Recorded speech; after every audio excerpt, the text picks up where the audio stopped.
For the front tie down, since there's a lack of wood to really attach to, being that the tub is predominantly made out of foam with the 5mm plywood on the outside with 2 wraps of 1708, I wound up finding these angle brackets from Home Depot, and I used the short side of it to just hook over the top of the wing on the inside of the tub and extended the long portion down into the tub and then drilled a hole once they were set.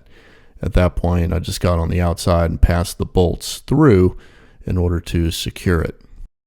The tie-down ratchets I'm using and got off of Amazon, they're retractable marine straps, and they don't hook on the one side of them. They bolt into a frame. So typically these are used like on boat trailers, and it's just a bolt that passes through to the top, and then you just bolt it up against there.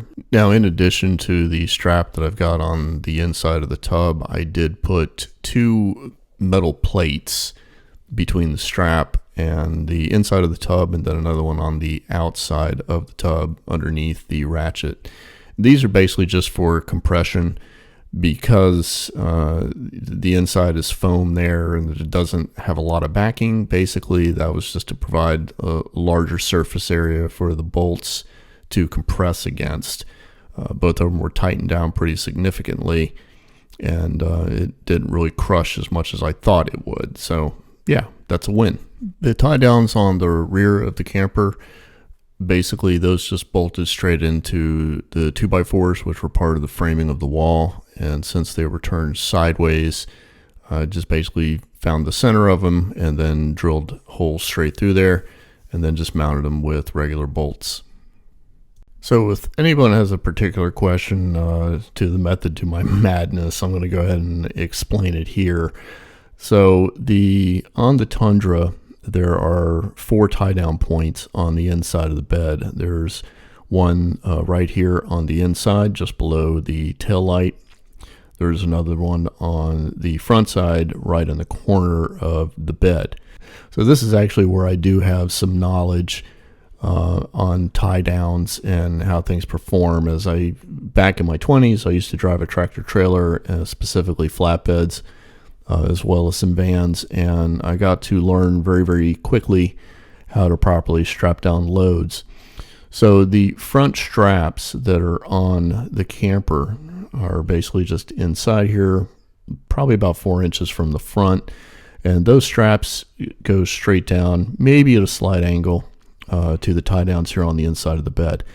They're not designed to keep it from moving backwards or forwards because the camper is actually up against the bulkhead of the pickup bed. It's not going to slide any more farther forward. They are strictly to prevent any up or down movement. So the front end lifting up or bouncing, that's all they're there for. So they're basically tied straight down. That's all they're there, just to hold the front down. Now the ones on the rear, they kind of have 2 purposes. So where they're located on the back of the trailer, they are actually coming at an angle from the strap down here to the tie down point. So this does 2 things. One, because of the height of they are, it's up past 45 degrees. It's probably more like around 60. That's to prevent it from the rear end bouncing up and down. And these straps are what keeps it from going out the back side of the bed.